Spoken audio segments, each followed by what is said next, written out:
Welcome back, Lafian, to the Lucky Die. Previously, Lafian finally returns home. After a successful heist, Lafian now has the time to readjust to life as a prince.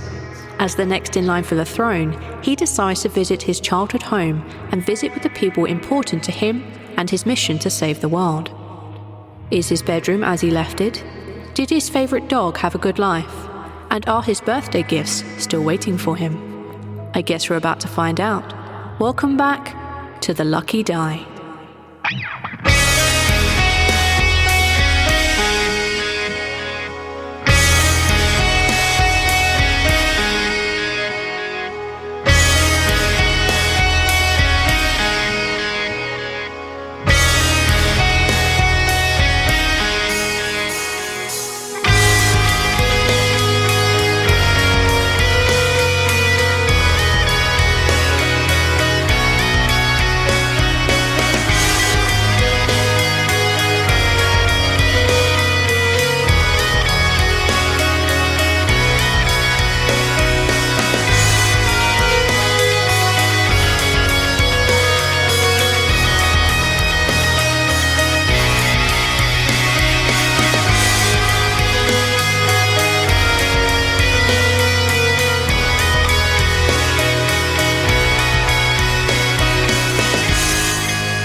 Pair of you, we are just Ral and Balance now. Make your way back to Blighthouse. Pintaro is gonna hang around up in, Dust Plateau to do a little bit of work for your father, and then head on back. Where are you going? Where are you going in Blighthouse? Are you just gonna go hang out for the next 3 days? What are you up to? Lafian's going to turn to Rawl and say, so I have some things I need to tend to. I wanted to stop home and then I wanted to go speak to my aunt. Might be a good idea if you just relaxed. All of Blighthouse is yours to enjoy. Rawl kind of looks around. There's a lot more to it, I promise, especially when you're royalty. Which you do have all rights to now, so. He blinks a couple times. I don't really know what that means. The best way I can explain it is people will help you. They'll do what you want. I know that sounds kind of... No, why don't we go to my home and I'll see if perhaps one of the servants will tend to you. They'll make you food, drinks. If you'd like to go somewhere, they can escort you. Anybody tries to mess with you, they can promptly tell them to fuck off. Okay. You're protected here. That's fine. I'll wait for you to be done and wherever. It's fine. I'll check in with you. Just let's go to my home then and get you settled and I'll deal what I need to. Okay. All right. We go to my house. You make your way to the estate that was your father's. Your father now has like the actual crowned monarch estate. This is, I guess, your estate now. Oh. Well, technically your mother's because your mother will never give up her home, but this is basically your estate now. Mm-hmm. Ral, as you arrive, you notice much like the other buildings, the older buildings in Blighthouse, this is built into a tree. As you arrive, you see off to kind of like the right-hand side, you see there is an old dog pen area. Dog houses? No, what are they called? Pens? No. Kennel, thank you. There are like dog kennels off to the right-hand side. On the left-hand side, you can see like the horse stables and the such like. This place is very large. You can see there's like a little orchard out the back with some smaller trees. Yeah. As you arrive, you notice that there are 2 guards/butlers waiting at the entrance for you. They both bow very low, and they welcome you into, I guess, your house. Inside is very regal. I mean, you've seen the inside of the elven place at the Gentleman's Dueling Club. This is like 100 times posher and shinier. This place is very elven. It's beautiful and delicate. You see most of the household stuff arrayed at the bottom of the staircase or on the staircase, basically awaiting orders from their new master. This is that awkward moment where you've taken over another person's estate and now you're in charge, buddy. Okay, first thing I'm going to do is find a attendant for Rawl. Uh-huh. Um, There's an older elven woman. You knew that she would look after visiting dignitaries and make sure that everything for them was, it was good. She's hosted all sorts, a couple of humans in her time back when a different human was in charge. Same with the halflings and dwarves all the time. what is her name? Her name is... We're on a roll here. I love it. Her name is Selreth. Okay. So then Lafian just finds where Selreth is and... Selreth? Yes, my lord?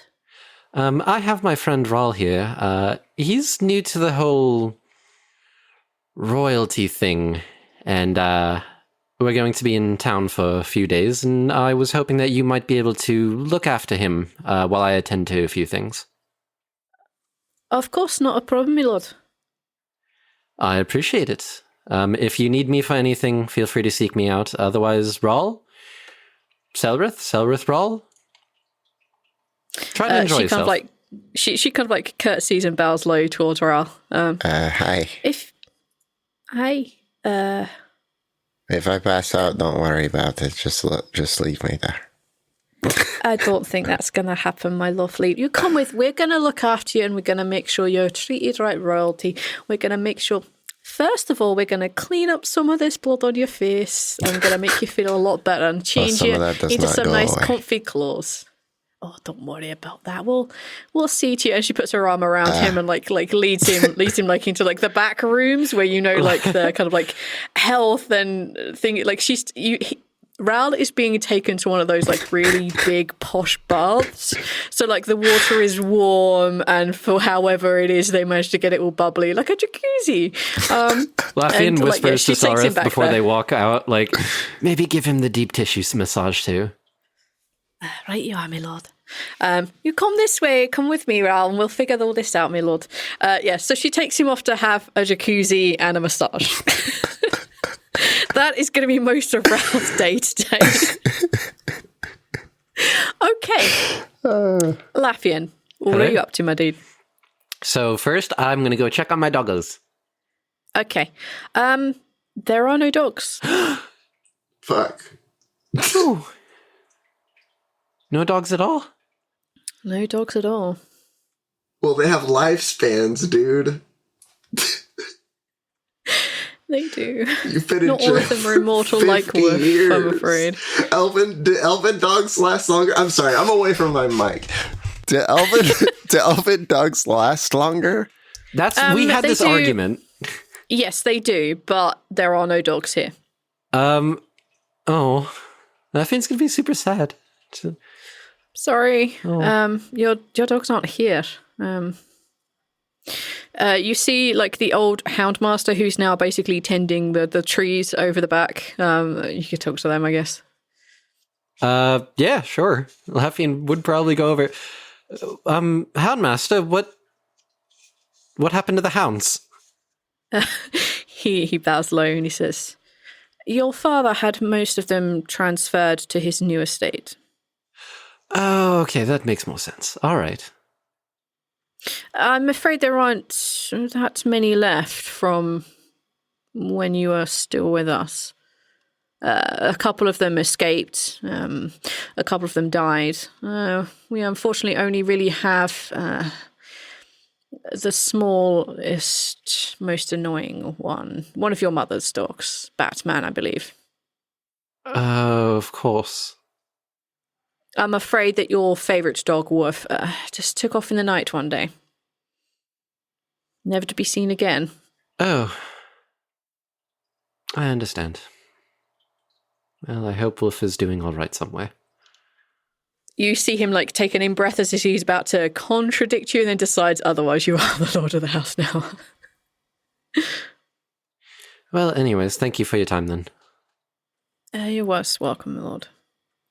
And then Lafian's gonna head for his bedroom. Okay. It has been quite literally 50 years since he has been in there. Yes, it has. You make your way inside. There's the hustle and bustle of people moving about. Most of them give your space, either bow deeply or nod in respect, mostly accompanied with me lord or me highness, that sort of thing. As you arrive to your room, it still says Lafian Deathradir on the door. You pass another door close to your own, which has your brother's name on it, Pintor. You see another one, a couple of other empty rooms, which you would assume would have been or are your parents. One which you know would probably, if your parents still lived here, would be your little sisters. But for now, it only has yourself and Pintor. It looks like your kind of little plaque has been taken down and put back up a few times. You could just see like tool markings. As you open the door, it's not exactly how you left it. Your room has been clearly tidied, cleaned, moved, rearranged. Things aren't as you left them. The desks, the drawers, they're all like kind of tidied, cleaned away. Some of them are no longer even here. The bed is different to how you remember it. It's now a very kind of like big, lush four-poster bed compared to the kind of more simple one you would give to a child. Like it has been recently replaced, let's put it like that. On the bed, there is a couple of parcels. That's about it. It has, the room is kind of stale because it's not been used very often. It has that kind of like must to it. He's gonna step in, close the door behind him, and kind of just walk around the room, just kind of slightly tracing his hands along everything and reminisce. Yeah. And when he gets to the bed, he'll sit down and look at the packages. And are there names on them? Some of them, yes. There is a big package which looks fairly obvious what it is. Looking at the wrapping, this is clearly a longbow. You see that there is a little tag, a little note attached to it, and it's from Talvin, wishing you a happy 100th birthday, and wishing that you would attend more of his archery lessons. He lets out like a good laugh at that, and then takes the bow and kind of just runs his hand over it.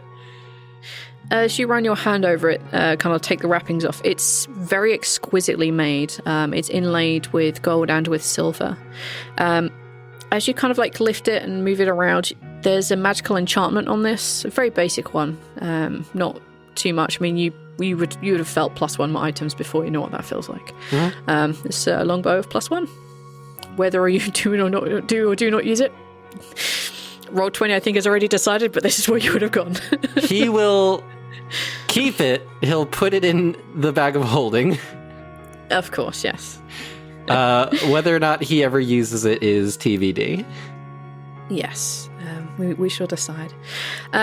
You find a few other little bits and pieces. You find a couple of presents just from odd acquaintances, other family members, like the things that you don't really wish you had, like, you know, a nice looking robe, which you have hundreds of. Pair of socks. That kind of, a pair of socks, yeah. At least one person has sent you a pair of socks. One person has sent you an old book, which you probably have already read at some point in your past. Any of the ones that don't have names on them? He's going to open those one at a time. And when I say one at a time, I mean he's going to have it in the center of the floor and he's going to be outside the door with the mystic hand. There isn't anything on here that doesn't have a name on it. Okay. They're like, they would be like small innocuous things. If there's one from Dacian, he's fucking running. Yeah. No, there is. You got the greatest gift from Dacian already. You have Monarch. Aww. He gave you the best gift. I mean, yeah. Yeah. You do notice that there is also a smaller box from Ninverna, and it's just a very simple kind of like silver bracelet. And it has like the kind of dragon fruit, it has the vines, and it has the roses on it. just 3 different metals all interlocked together as a little bracelet. He That's wears from it. her. And lastly, you find a kind of big-ish box. Kind of, yeah. Like, it's a well-made dwarven box. It's made of iron and it's made of dark oak. There would only be one person who this would be from. The other dwarf that you know really well wasn't even born at this point. And there's a little key. As you turn the key and open it, you can see that inside is a scripture from Rowena and also from your father. In Elvish and in Dwarvish, the message is essentially the same. A ruler needs to be smart, but also be wise. There is an elegant crown inside. It's made of silver and gold. There is virtually no markings on this. There's virtually no tool marks on this at all. It is almost as if it has been poured and came out the way. It's well looked after. It is elegant and beautiful, very elvish, with just that twinge of dwarf to it. In the centre, at the top, there is a dark red gem.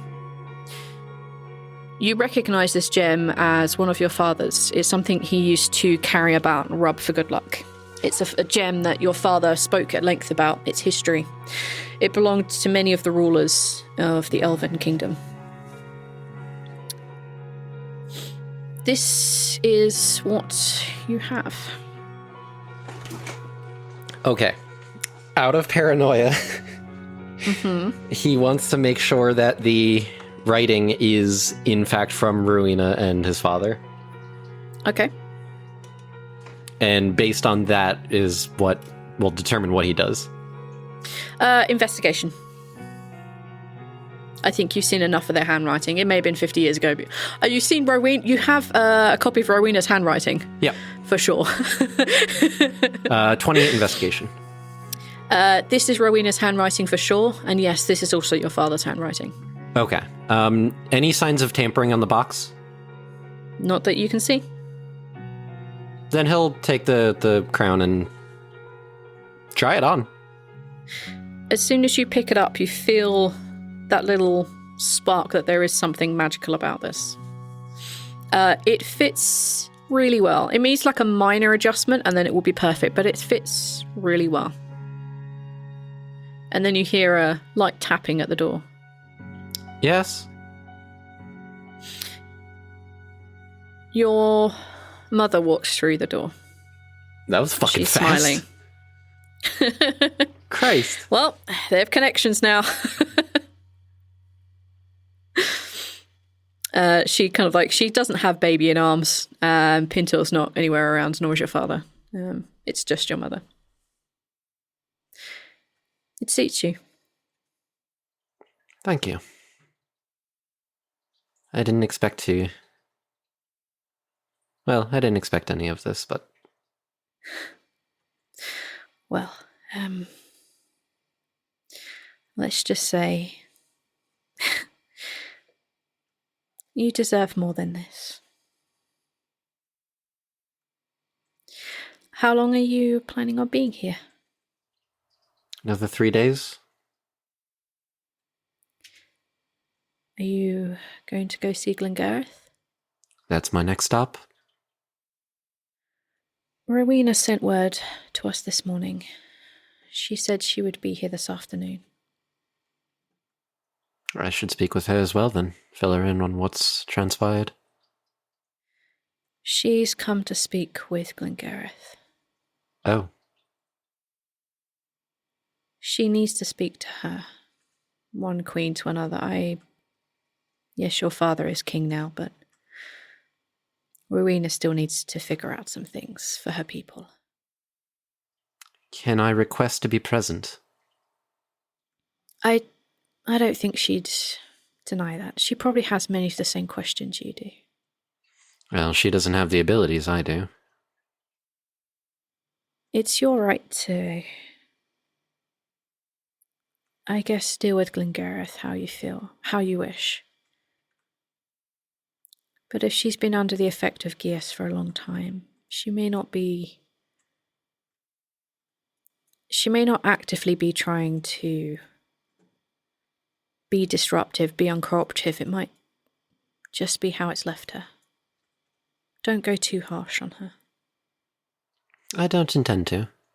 I understand the compulsions of others and how such things can affect someone.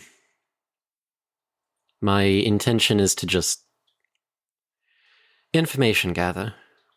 Our enemies are working against us, and the more I know about them, the more I know about their plans, the more that we can act accordingly. I know the blissful eclipse is a problem. I know. But there are other enemies we have that are smaller but just as dangerous to us immediately. She kind of like sits on the end of your bed and she says, there are a lot of people who are angry at Glengareth. A lot of people who are angry at your father. She sowed a lot of problems in her time. Some people will forgive that and some people won't. Some people will want to stand by the words she put in their mind. And that could be a threat to you and to your father and to Pintor. Just don't get complacent and be careful, please. Don't lose sight of the little things too. I'm trying my best not to. And believe me when I say I'm not growing complacent. After everything that's transpired, the assassination attempt on my life that's ended up being on Pintor's, and believe me, I'm not leaving my back open. Good. That being said, what is our sister's name? Go. Steve. Okay. I don't remember. Cinia Thanor. No, don't give me that I don't remember, because otherwise I'm about to mind blast a bitch. I don't remember! V! Oh no! I need to find it. Yes, Cinia whatever you Thanor. put in your... Cinia Thanor. Anor. Yes, that one too. V? I don't know how to pronounce these things! You made the name! And it was pretty. I just thought it's pretty and I'd get to say it once and that would be it. Here, Control V. Thank you very much. I appreciate this. Don't Control V, Control V. CTRL, not Control. There we go. Yeah, you can't control me. Yes, she says that. Okay. All right. I needed to make sure. Sorry. Listen, I've had to deal with a lot of weird things in my travels. I do have one thing for you.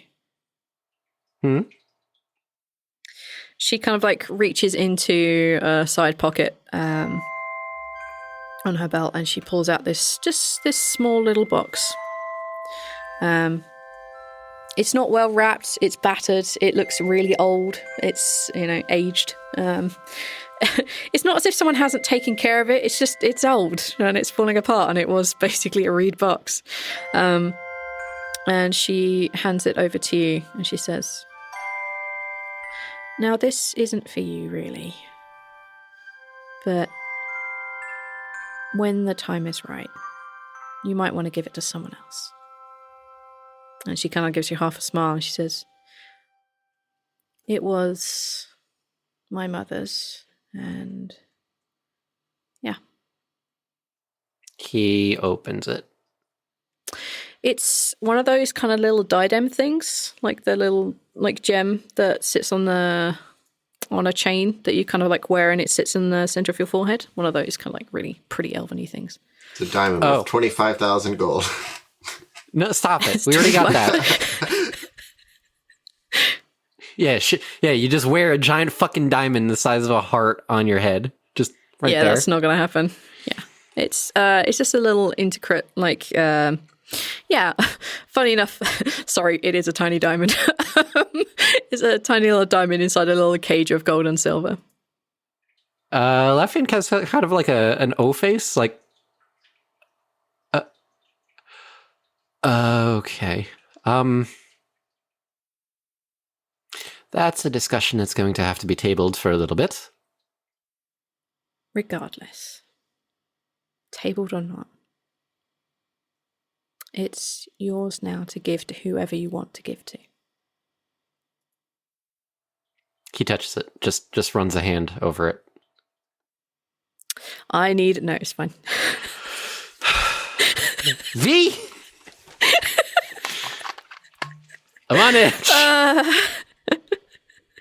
It's not even a day after I had to rob a fucking library. It's funny. How can I not do this? It's as it seems. No mind control bullshit. Nope. Great. He tucks it away into the bag of holding and then gives his mom a big hug. She gives you a big hug back. Okay, let's say that was the morning. What do you want to do with the afternoon? Actually, I want to ask Mom one question. Yeah, sure.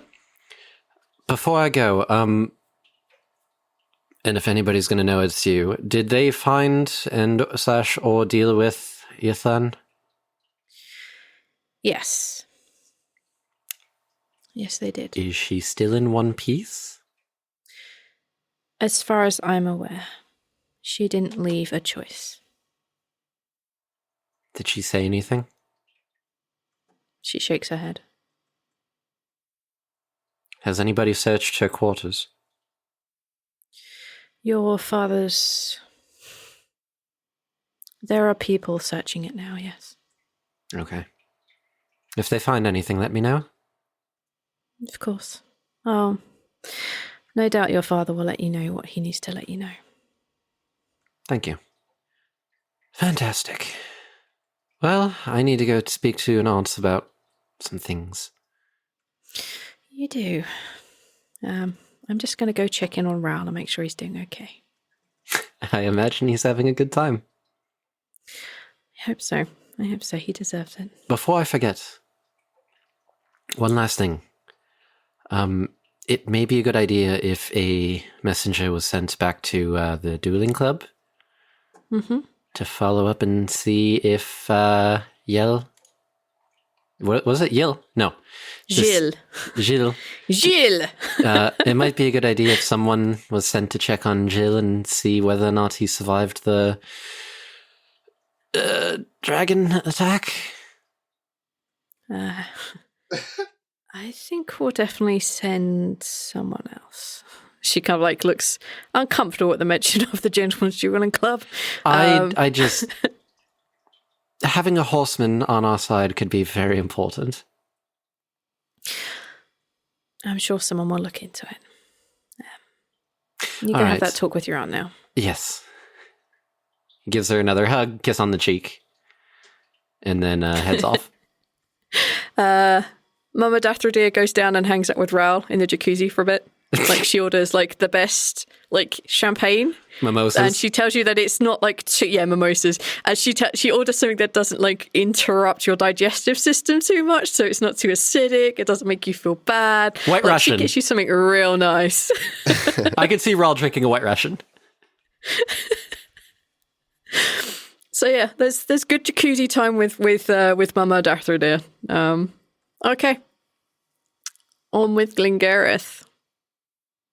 Your aunt is being held in a secure room in the Witcher Society. It's one that's pretty high up in the canopy. There are only trusted guards, those that your father handpicked to look after her. There are signs that people have tried to break in to get to her already. Oh. Things broken, boarded up. But they have been repelled. As you get up there, you also notice that there are 2 dwarven guards on the door as well. Rowena is essentially just waiting. She knows that you're coming. As soon as he sees her, he cracks a big smile and, not even any sort of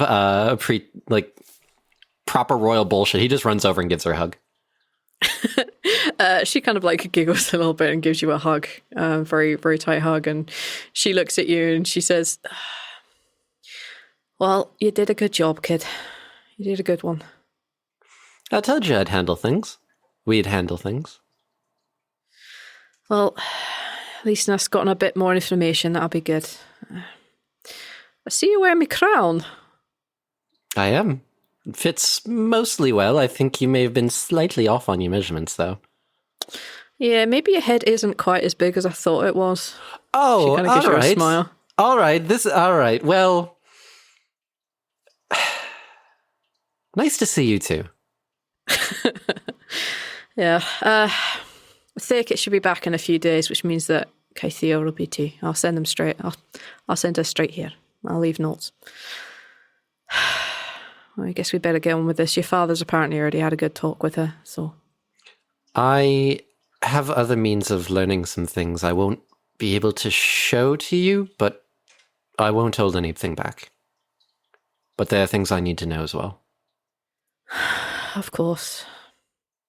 I'm hoping that she'll just cooperate and I won't have to...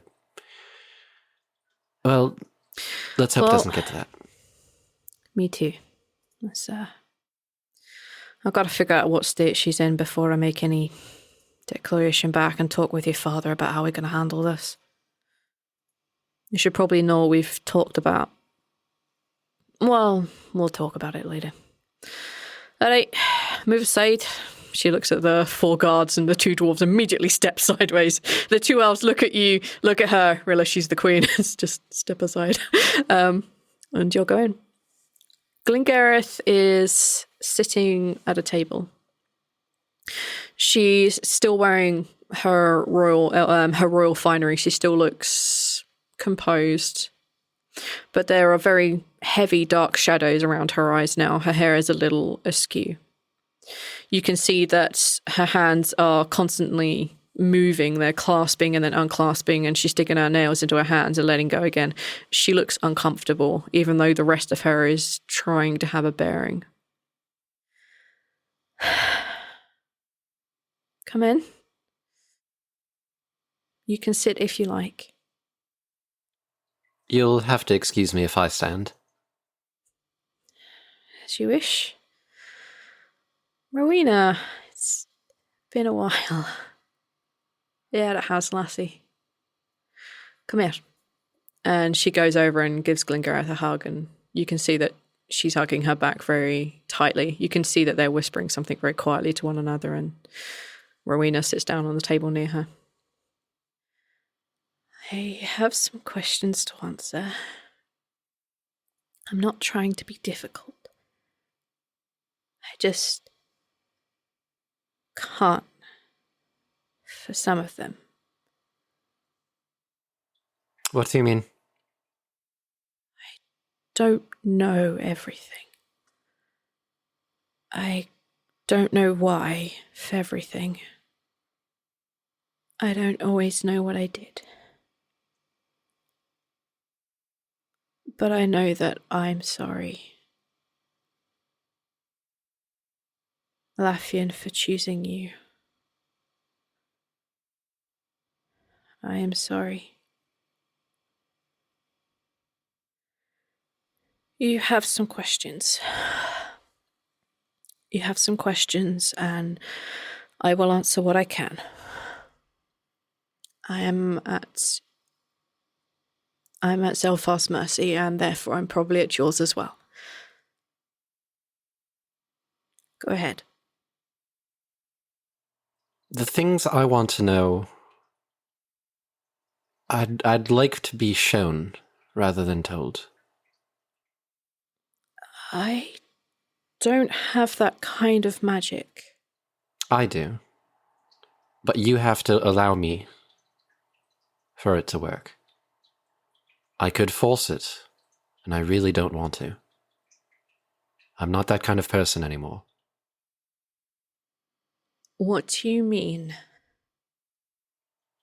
I have certain abilities that will allow me to see memories, either of my choosing or of yours if you're willing. What I need to know and what I need to see is interactions you've had with Lightburner and with Dachin. I need to know everything. I need to know what they've said, what they've done, where they've been, who they've talked to. I will answer what I can. And you can see what I remember. I will put what energy I can into this. Perhaps it will clear some of the memories up so that we both can see. And Lafian holds out a hand towards her.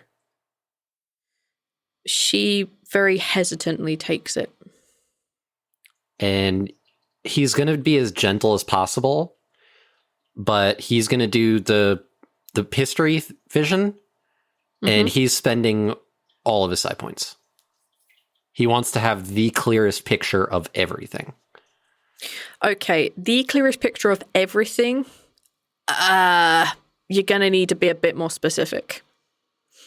Like clear visions of what? Any interactions or discussions that have been had with Lightburner and So you're talking Dacian. interactions and discussions that go back nearly 100 years. That's a lot of information. I can't transcribe 200 years of history. I'm going to need some potential highlights that you're looking for. I can't really give you every interaction ever. First interaction, first meeting. Okay. So first encounters.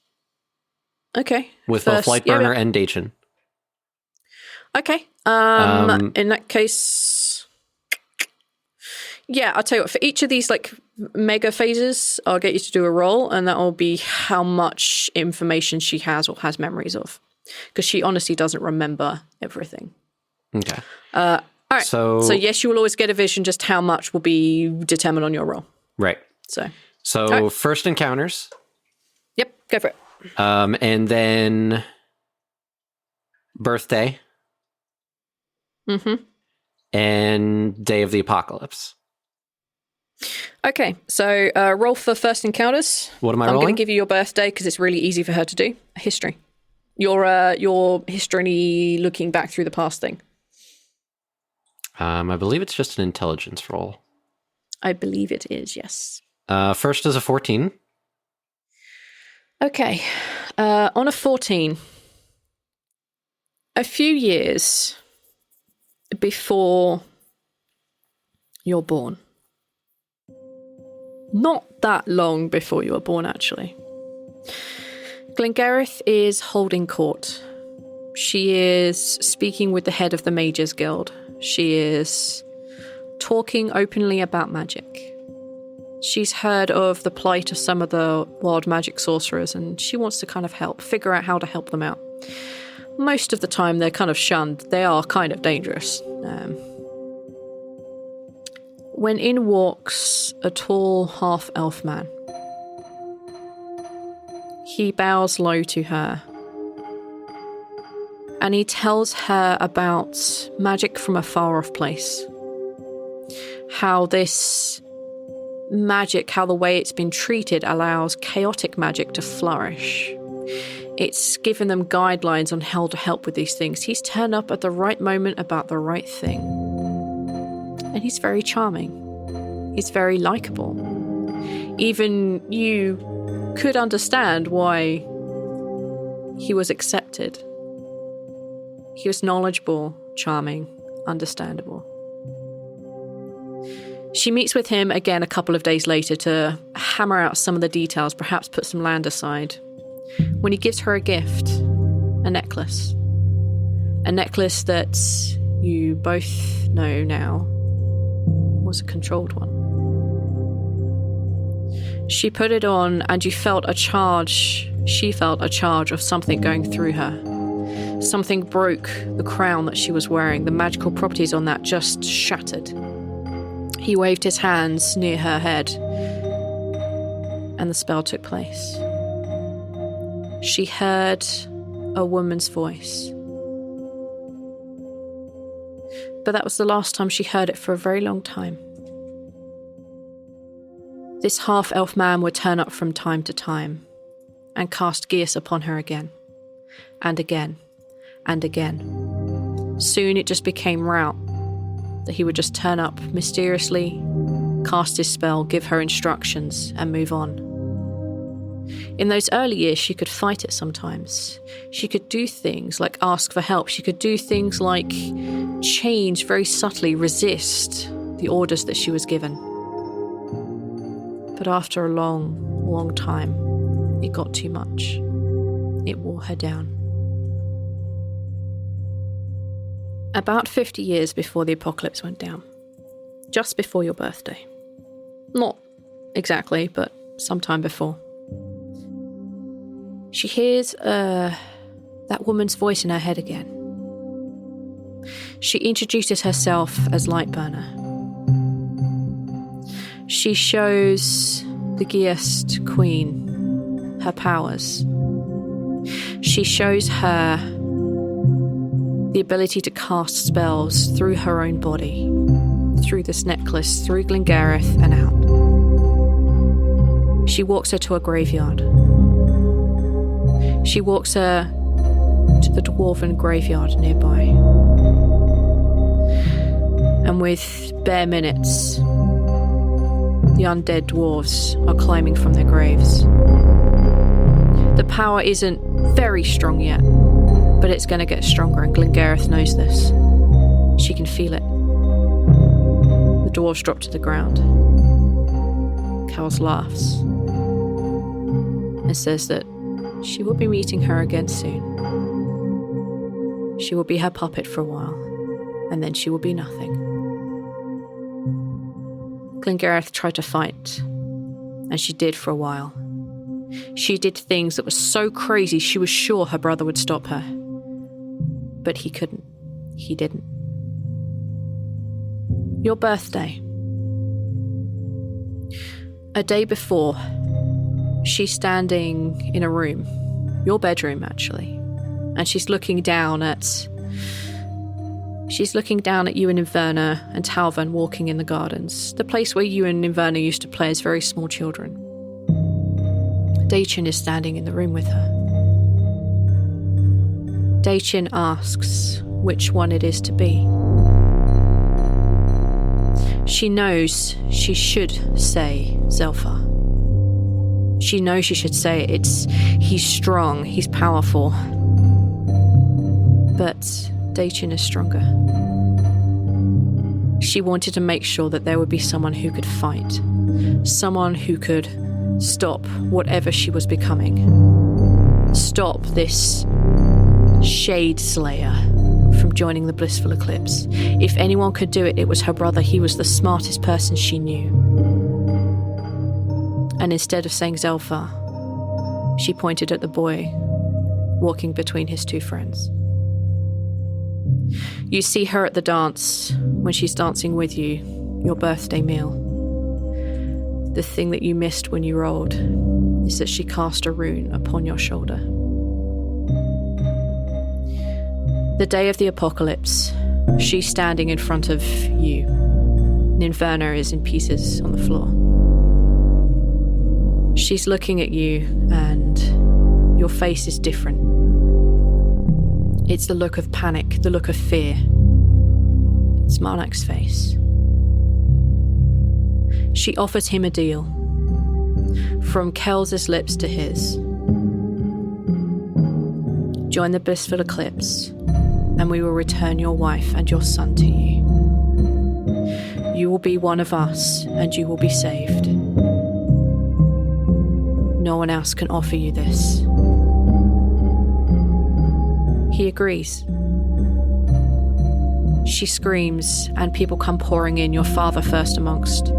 He grabs you, looks at Ninverna, and makes a decision, and before Queen Glengareth can stop whatever is controlling her, making her do all of this, using her voice with someone else, for someone else, you're whisked away, and she never sees you again.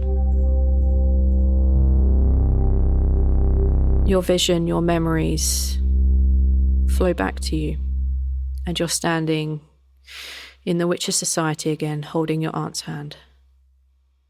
There are tears running down her face. He takes his hand away and looks at her. Well, I'm not my father, but I take it I've lived up to the expectations so far, at least. I'm glad. You stopped me. Your father got you away and you stopped me. It's a good thing he did. I've seen people fight gears before, but this is nothing like I'd ever seen or experienced before. Magic like that used repetitively can be mind-breaking. It says a lot that you were able to maintain yourself. I am truly sorry for choosing you. But your father thought quickly, for the wrong reasons, but he got you away from my influence, from Dachin. I'm sorry, but I don't regret choosing you instead of him. You may yet regret more of it. Is there anything else? Did Dachin ever say anything to you? Anything that he was planning on doing at any point?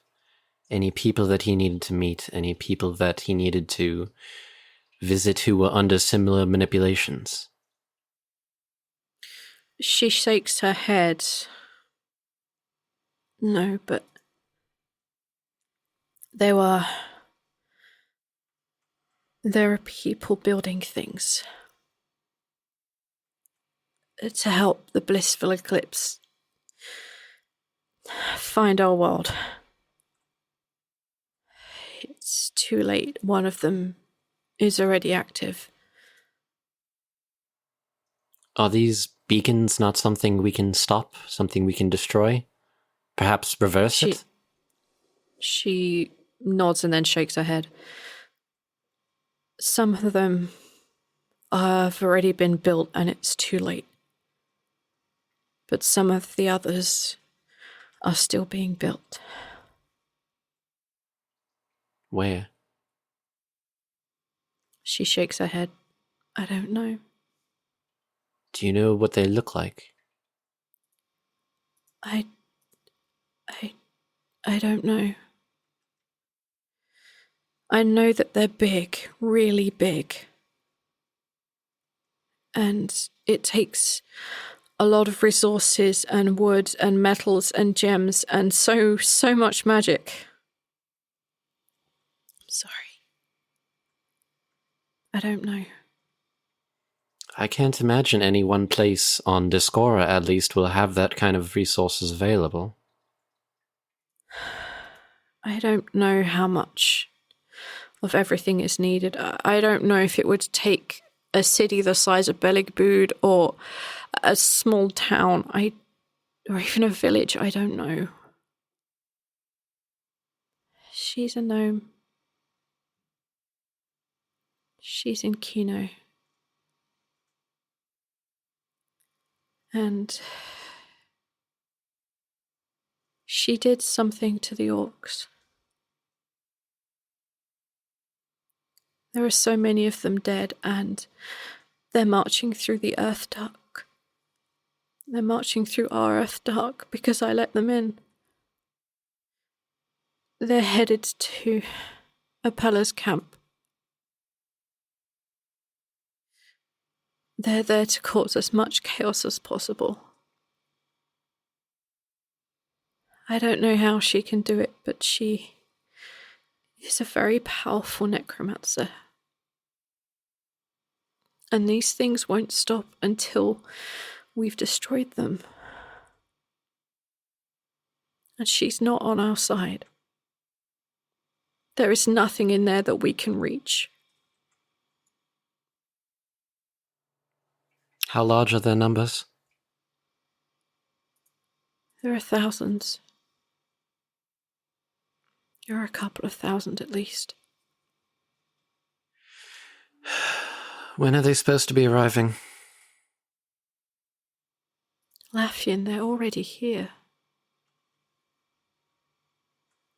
They've been marching through our tunnels for months. Then they're under the dawn right now. She nods. Has anybody sent word? She shakes her head. Not as far as I know. It's times like these we can't be petty and look to each other in terms of factions. We need to be united. Rowena, you and I need to make some contacts, I think.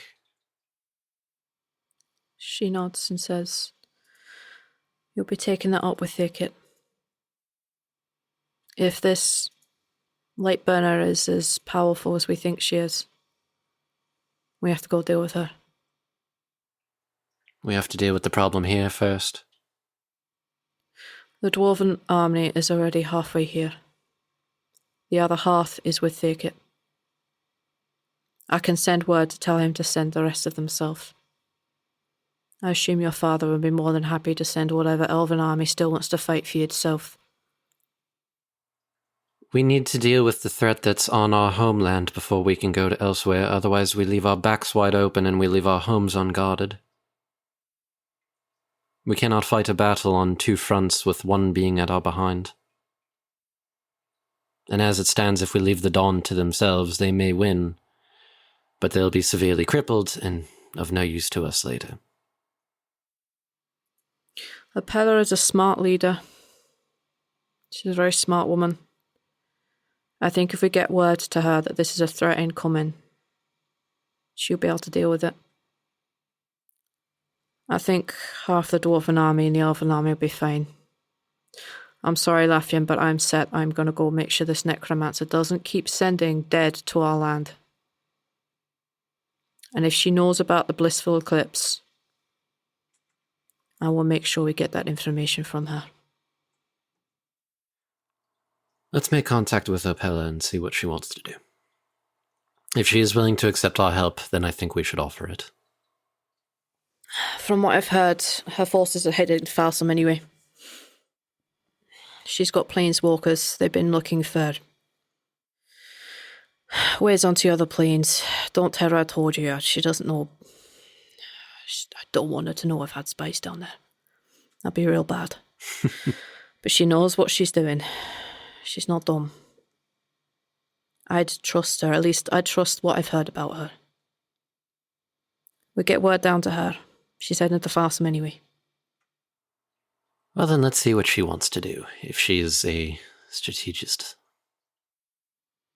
It'll be dumb for her not to listen to us, so I'm going to go with probably aye. All right. Glenn, how about you get some rest? Right. We'll come back and check on you tomorrow. So far, I need to talk about what I do with you. She kind of like nods meekly up.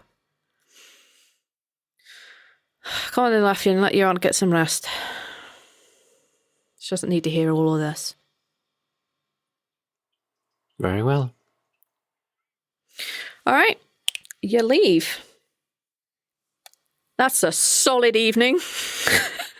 Yeah. It's a solid evening. What do you wanna do the next day? Check on Rawl. How's Rawl doing? Ral is receiving the best deep tissue massage he's had of his entire life. Probably the only one.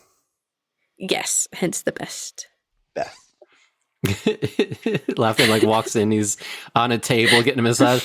Rawl, how you look like you're enjoying yourself.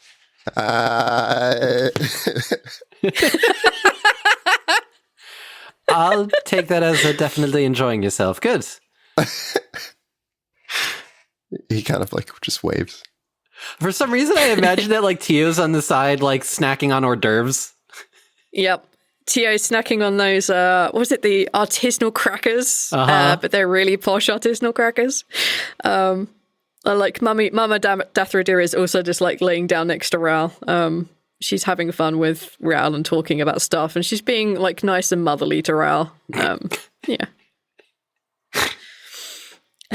So, Ral, do you prefer mimosas or the white rations? Probably. I like wine, also, and ale, and I like the mimosas. I like to try the new things. I remember when I was a girl, we had this really nice man who came to the house to make us all these fancy cocktails. We could have a cocktail party, Ral. I don't know. That wouldn't be very good for. Oh, it's okay. I can have some cleric come cure you of the poison. That will make you feel fine. We used to do this all the time. Is this in front of me? I'm hearing all this. No. Damn it. This is Ral and Mama Dathridere time. Ral, we can have a Tupperware party. Archery lessons. No. He knows that he can't handle a lot of drinking. Okay. Yeah. He knows his limits. Yeah, he knows his limits. So Mama Dathridere is enjoying her drinks and she can actually drink them. So you taste them and she drinks them. Lovely. It's a nice, you get to try everything and she gets to get hammered. Perfect. Perfect. And I love hearing their stories. I feel like Raw, when she starts talking about, oh, when I was little in this party and that party, he likes that, He'll talk about himself, but he really does listening to people and being friendly. She shares a lot of stories and you get a better idea of what it is to be elven royalty, and the things that she's been through and the things that Balancer has gone through when he was a kid. She's told you at least one embarrassing story because she was kind of drunk, one embarrassing story about Pinter at least because she was kind of drunk. She had a good time. She spoke a lot and you guys bonded. I love it. You have a new mummy. She adores you. She loves Rao because Rao saved her life and her baby. Okay. I'm adopted. I'm adopted. It's a really good evening. What is this one? That's a martini. But this one, it's a mojito. Ooh. Okay. Next day rolls around. Ral, you're going to be taken for a manicure and a pedicure. And you're going to get a nice elven set of robes and clothes made because you already have dwarven set. So she wants to make sure you have an elven set. Get your claws painted. Anyway, moving on. Ral is going to have a good day of new clothes and pedicures and manicures. Okay. Adorable. All right, now that he's gone, where's Kythea at? No. Kythea at? She ain't here, a boyfriend. Yeah. Kythea and Thakit aren't due to arrive at Darkhammer for a few more days. Yeah, no, I'm not going to be able to see them. I don't have fucking time. No. Kythea and Thakit aren't actually due to arrive at Darkhammer because they walked, rode, whatever. They're not due to arrive for a few more days yet. So. Mm-hmm. But she can probably just get a quick teleport across now that dwarves and the elves are friends again. Yeah. Yay. But I don't think I have time. No. Plus getting teleported there and then back and then having to go to Falsum. Yeah, it's a whole ordeal. Is there anything else you would like to do? Replenish my wine stock. Absolutely. For other reasons. The 10 of the finest elven wine. Let's say you can put that in your bag of holding, no problem. I will do that. Nice 12. Okay, and then one last thing that I want to do, and then I'm probably done. Okay. He wants to go to Derlig's house. Yes, Derlig. Yes, that guy. Yes, that guy. Okay. All right. And the potion shop. Yeah. We'll do Derlig now that I'm thinking about it. You arrive at Derlig's house. Are you taking anyone as escort, or are you just going to go alone? I would probably have a guard or two come along with me just for safety's sake. But once we get to the clearing, I would ask that they just stay watch. Yeah, of course. You make it to Derlig's house. The house is still intact. There's obviously people still living there. You see the little boy running around. You see the mother just playing with him, and you see another. That's what you see. Yeah, they're just out in the garden. She's planting flowers, and he's just running around being a menace. Lafian's gonna walk out, clearly showing his presence. And what time of day is it? Whatever time of day you want. Like Probably like afternoon. That's fine then. You spent the morning, I don't know, dealing with your mother's hangover. I don't really know. Holding her hair back. Yeah, no, she doesn't need that. Like, she has people do that for her. That's fair.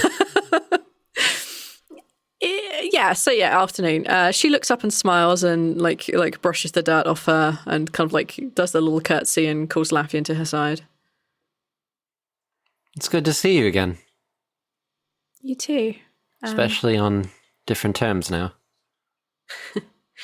Yeah. What can we do for you? Is he still here? You see her face kind of drop a little bit. No. He, Lafian, why don't you go play in the garden? Off you go. And she gestures for you to walk with her. She takes you to, like, around the back of the house, takes you a little distance off. You find yourselves in, like, a tiny little thicket of trees. You can see the evidence of a new tree beginning to grow. He passed a couple of weeks ago. It was very peaceful. I'm sorry to hear that. He was getting on a little bit.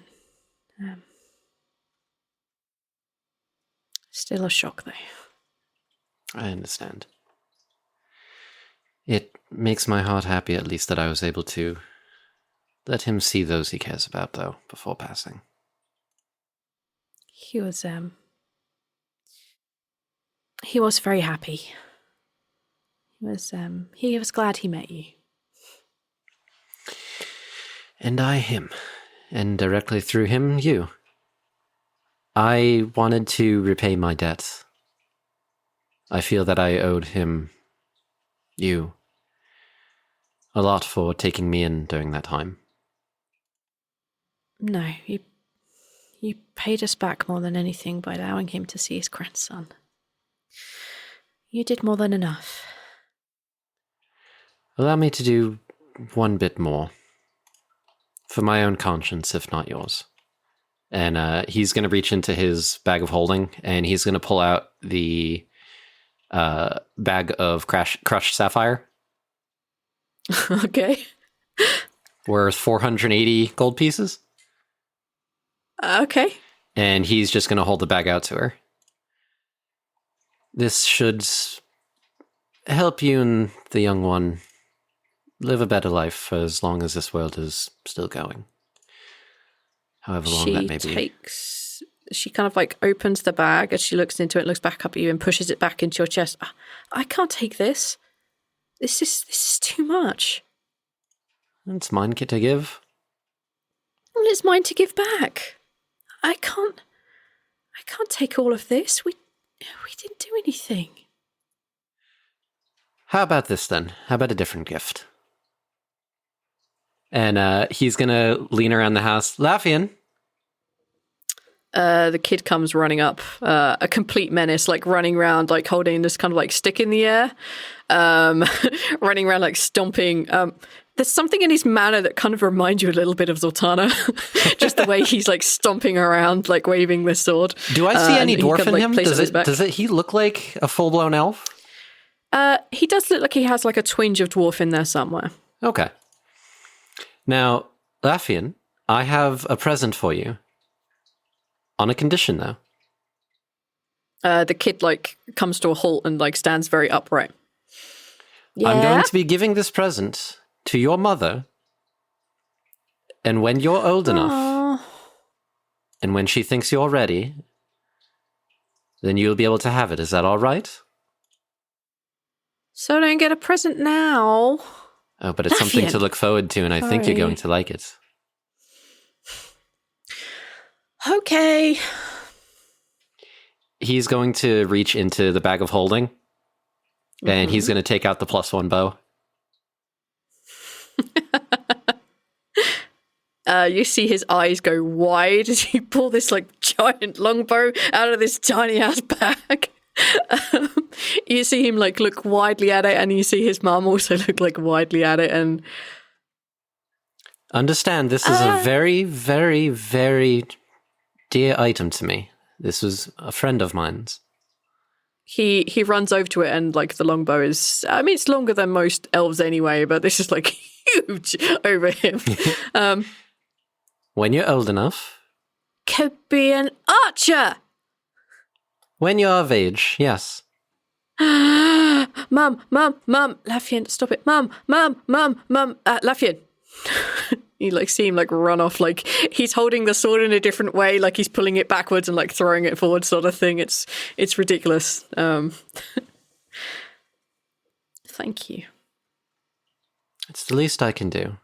When he comes of age, speak to my father.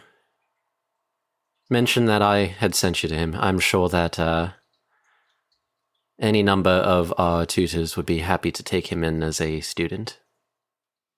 She looks down a little embarrassed and she says, I'll probably just maybe send a letter to the king. I'm not gonna walk up to the king. Thank you. And she kind of like goes to hug you, realizes that you're like the prince. As soon as she sees her go for the move, he gives her a hug. Okay, cool. Yeah, a hug achieved. Good job. Okay, you said you wanted to go to the potion shop? Yes. Okay. Now that he's not a wanted criminal, potentially, and can he's actually no longer freely a move potentially about. wanted criminal. You make your way to the thing. It still says no credit given, just like in big letters. There's also like a bunch of other stipulations. Will not work on a Sunday. Will not work on a Wednesday afternoon.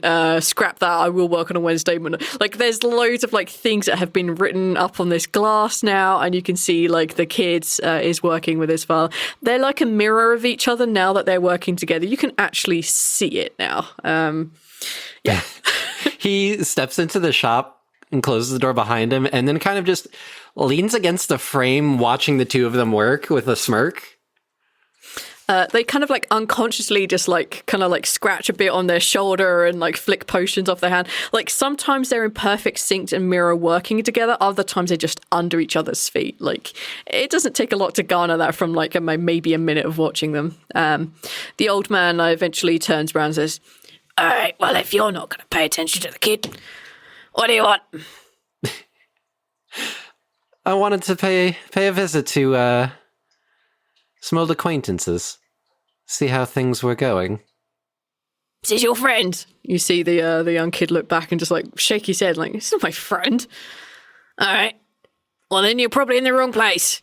Piss off." Reki? You don't recognize me. "Nah." What was the let's see, hold on a second. It was Senlan was the old man, and then the half-elf boy was Reki. Yeah. Okay. And you're Senlan. The kid comes... Yeah. What? Have we met before? I should hope so. I solved the mystery of your missing potion. Which time? There were multiple? Well, yeah, I've been in business for 200 years. I've lost a potion or two. 50 years ago. You were aided by one Inquisitor and a Inquisitor in training, one Prince Lafian. Oh, yeah, that kid. I heard he died. Do I look dead to you? He kind of like peers over and you see the kid also like peering in a very like duplicate manner. "Ah, blow me down with a feather, it's your highness." And you see him like wipe the potion ingredients off his hand and kind of like using the furniture to like walk around to where you are, and you see him like bow as deeply as he can get.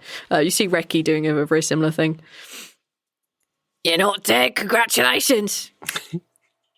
It's good to see you both too. I wanted to stop in and see how things were here and reminisce. "Well, we're starting a second potion shop." Really? "Provided the world don't end." "Yeah, Reki here." And you see the kid just like nod and wave and go back to the potions. Clearly, his part in this competition he's not allowed to have. "Yep, he's doing well enough, so we're going to open a second potion stop." Where are you opening your second location? We decided to expand down to the Dawn. Really? Yep. Actually, it's not quite the Dawn. Apologies, Your Highness. The dusk ain't really... I feel like we've cornered this little part of the world. So we're going to make our way down to Kuzak, a little town between places, and then we'll continue down. If I may give some friendly advice as one who's had to travel much of this continent as of late. Knock yourself out, Your Highness. Kuzak might not be the safest place to be going for such business. If I could perhaps make a suggestion, actually. Go on then. Valsam, actually, in recent times, seems to find themselves without an alchemist.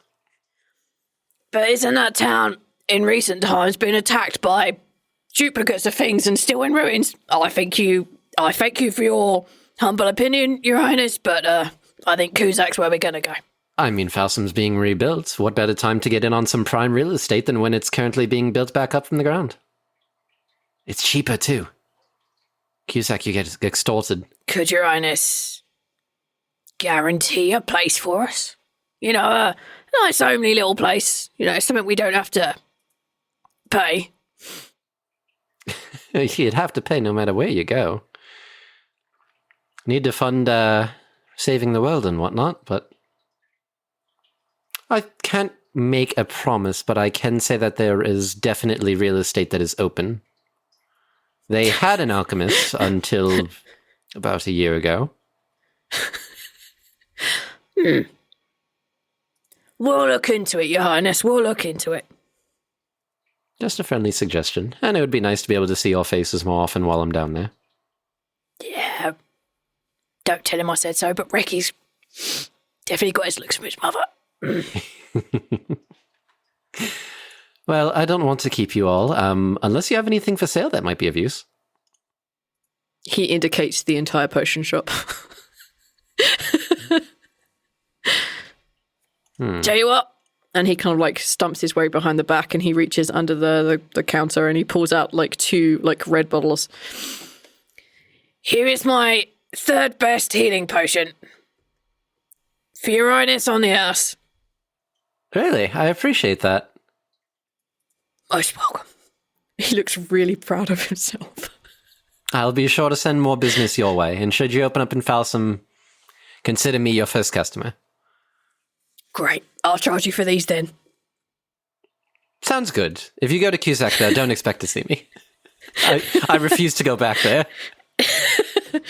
Very bad Fair enough, experiences. Your Highness. It is very rough. It is a very rough place. I almost got kidnapped. You have 2 of the like lowest healing potions available. Of fucking course, it's the 2 lowest. So I had 1 minor healing potion. Now I got 3. Then Yes, now you have 3. I mean, that's fine. It's still helpful. Still good for waking Rawl's ass up if he gets knocked out or something. Yes, this is what we're all generally Or concerned Zoltana, about. should she drop like a sack of potatoes again? Yep. Okay. Is there anything else?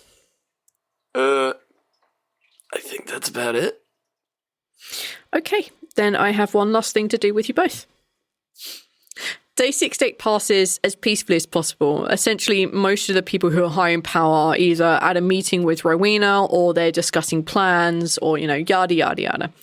You decide to take some time to do whatever it is you want to do. Raoul, you are enjoying having like one of those hot rock massages and doing those like mud bath things. You're taken out to have fun on the lake.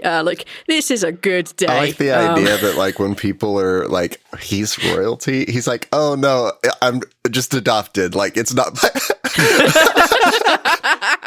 Oh no, it's adoption. No, I'm adopted. I wasn't actually. No, right. it's not real amount. There is one thing I have to do with Raoul before we forget and get too far. You're always going to wake up around someone. Oh right, yeah. So yeah, you're never going to be like sick, and even if you do pass out, like they're going to heal you. I just need to see whether we push your dice forward. That's all I'm interested in. Right. So I need to open up my PM notes, find out where we at. Okay, so You were on a D12 when we started day 65. So day 65, I needed D12 rolled. Okay, you're good. Day 66, I needed D12 rolled. 12, you're good. That's a real good day. Day 67, I needed D12. It's all those massages. I think it might be, to be honest. Like, Roush should be getting advantage on these, but he really doesn't need them. Day 68, I need a D12. Oh, So you there remember it those is. advantages? All right. You remember those advantages you were just talking about? Can't have them all throughout all the days. We have had You're stressful getting days. massages. I should have had disadvantage for some of those, to be perfectly fair. I think the first day for sure. Yeah. All right. So you drop down to a D10 on the last day, which is day 69. Ha! Sorry. No. Day 69, D10, please. All right. Fuck. And And this I'm is good. important. Okay. All right. Yeah. So you don't suffer a day of exhaustion on the day that really matters here. Yeah, I get rested up Okay. from my acid attack I'm just day. gonna put drop. All right. Yeah, so you're now on a D12 for a D10 for that. I had to do that because somebody else is going to come up. But It's later. cool. No, Raw's really relaxed and shit, and then I feel like just the wind gets knocked out of his sails, just a tad bit. I He's mean, like, this is too good. he's brought back up. You know, he feels fine. But, they look after him real good. All right, on the night of day 68, you know it's the night before winter. It becomes winter on day 69. Whatever big holiday event, this is the day it's considered that winter is here. Mama Dathradir invites you both on a walk. She's taking the babe with too. But your father is still busy dealing with how to deal with a dwarven army pouring through and how to go down and help the Dawn with the oncoming problem.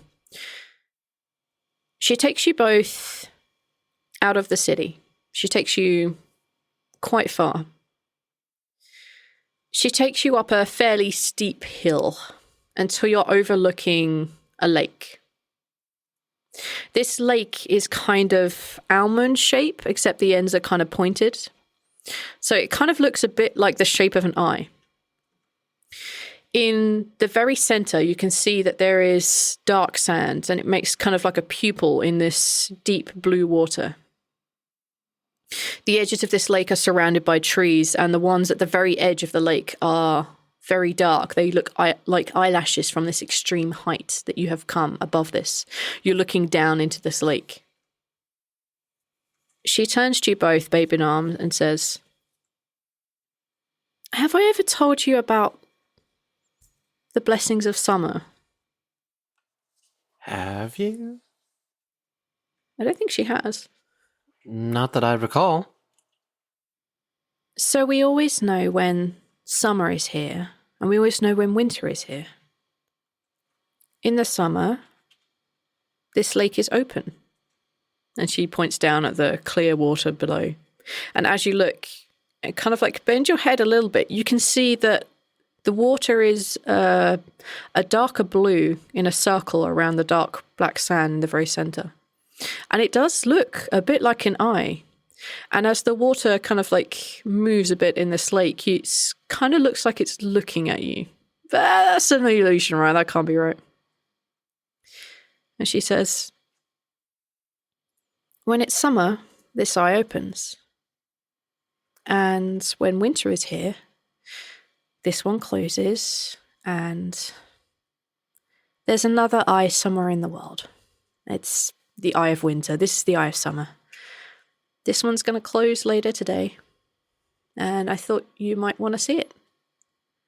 It's really pretty." What do you mean close? The dark sand in the center kind of drains away and changes color. So it just becomes, instead of clear blue water with a dark sand in the center, it just kind of goes gray. Like a really deep slate gray. That's a little eerie. Mysteries of this world, I guess. You want mysteries of the world? Climb to the tallest mountain. That's mysteries right there. Yeah, I heard about that.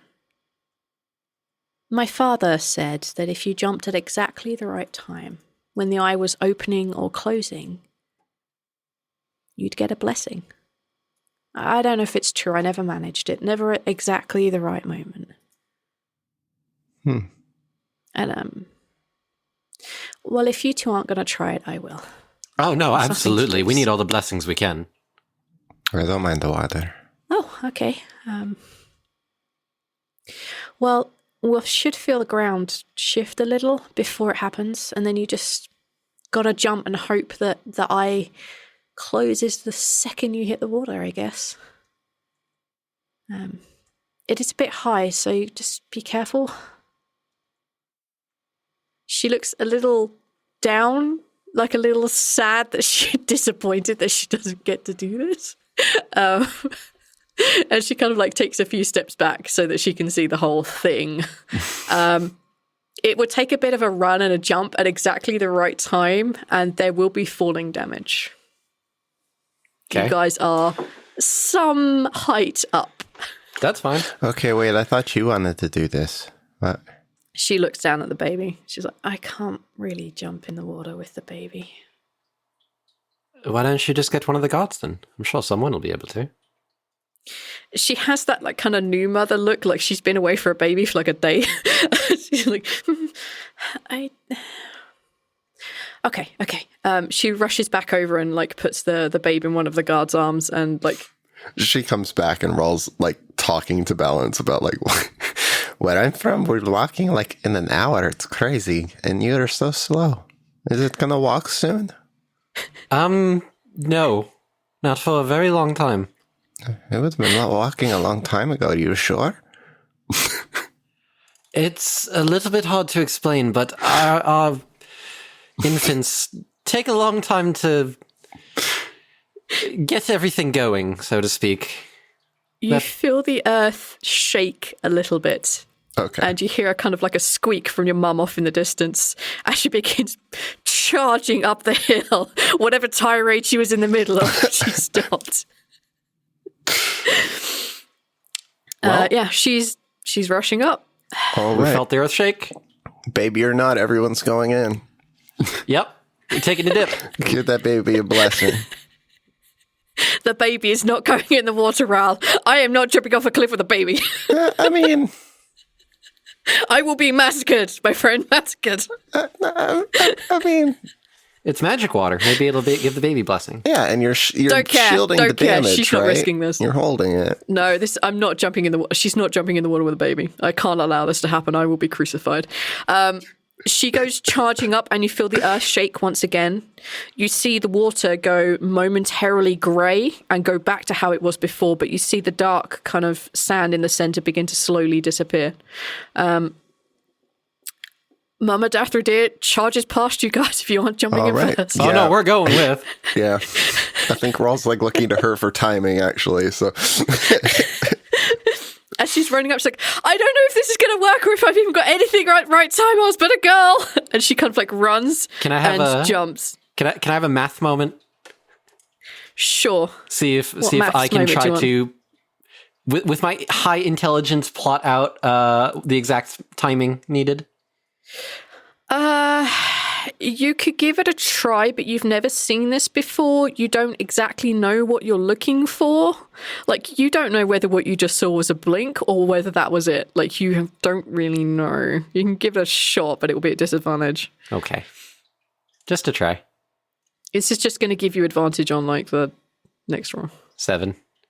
Yeah, there's no way you're going to tell. You're just guessing at this point. Then we go. She jumps into the water. I need all three of you to take 10d6 falling damage. That's a wow. Well, Squash had to do 15, so Wow. consider yourselves lucky. 10d6. Yes, please. Overall, it doesn't matter. Has the fall. Yeah, but I can't use it because it's slow. It's in the name. Well, I don't think it actually slows you. Well, your description it does. It does in the name, actually. His flavor text we slowed down, and I think it is slow for. 35. 34. Wow. Would you mind re-rolling again for your mother, please? Okay. Roll high. 32. I'm not killing my mother. You didn't kill your mother. Okay, I need everyone just to roll a straight d20, please. I don't like doing that. 12. 7. All right, let's see whether Mama Daffodil gets it or not. The thing she's been waiting for her entire life. Maybe the last chance ever because the world may be ending. Okay. You all make a running jump. As you do, you see this beam of purplish lights erupt from the center. And the moment your chest hits the water, exactly the moment that your heart is in line with the water level, Balance, you take a sharp breath in. All three of you plunge below the water, and you feel magic all around you. And for the briefest moment, it looks as if your vision has moved to that of the eye itself. You see it pull back, and you see the water go grey. And then all your senses rush back to you, and you kick towards the surface as hard as you can. Balance, you have received the blessing of summer. Oh. However, your blessing, because it's of a dying season, is shorter than if it was the beginning of summer. Mm-hmm. But you receive the following effects. Blessing of the end of summer. You're an elf, so you already have dark vision, so you have blind sight for 10 feet. You have detect magic once per day. Oh. There is a minimum arcana check to use it. Okay. Again, only temporary. Like the blind sight. Okay. You are resistant to psychic damage. Oh. Forever and ever. Oh. And you feel for a moment just kind of like a really sharp stabbing pain in one of your shoulder blades. I will let you choose. It doesn't really matter. Okay. Do you need to know? I assume you want to know. Let's go right shoulder blade, because I'm right-handed. Okay. On your right shoulder blade, there is a mark. And this mark is of a dark red eye. Oh. Your blind sight and your detect magic will only be with you for a short amount of time. Any idea how long? Yes, I do. Meta-wise? Yes, I do. Should I mark it down? No. I will tell you. So I'm going to put that they're temporary. Yes. Okay. And there you go. I guess you get the blessing of summer. I mean, Well then. As you all kick your way to the surface and the water goes grey around you, as you make your way towards the shore itself, snow begins to fall, marking winter having arrived. You make your way back home. Your mother is proud, disappointed, not at all jealous. Cough. You make your way home. You're waking up very, very early. You have to be. Demi told you she would be here pre-dawn, like really early. She arrives, and with her there is Squash. There is Zoltana. She puts her hands out to you, and she pulls you guys towards Falsum. Hi everyone, Ral here. We hope you enjoyed this episode. I know I enjoyed having a little break, but I have things to do. Anyways, first of all, I'd like to give a thanks to Daniel Labasso for becoming a Patreon. We very much appreciate your support. It means a lot to us. And I would also like to thank a Patreon rogue for the name Salareth.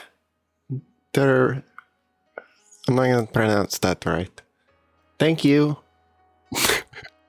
Thank goodness I don't have to try to pronounce these. If you would like to hear V try to pronounce these, you can also go to patreon.com and support the show. We appreciate everyone's support very much. We have a bunch of wonderful supporters. And aside from the Kino campaign up there, we also have the name bank where you can submit a name once a month to the pool for us to pick from for names. So if you would like to join in on these cool things, then find us on Patreon and help support the show, because it helps so much and we very much appreciate it. Thanks again for listening, and we will see you all back in Valsam. Bye. Welcome, travelers. Seems like you're looking for a story. Well, I got one for you. It involves adventure, friendship, and all sorts of... Earl, why don't you tell him about that time I stole that big-ass melon? Yeah, I was going for more... Or you could tell him about the time I kicked her ass, Earl. I wouldn't ever tell them. Do I need to get my ref gear on? Okay, everyone, shut up. Now come with me as I tell you a story from afar. Hey everybody, my name's David. I'm the DM for From Afar Podcast. From Afar Podcast is all about four friends separated by distance, but brought together by adventure. Hope you all stop by and give us a listen. Thanks.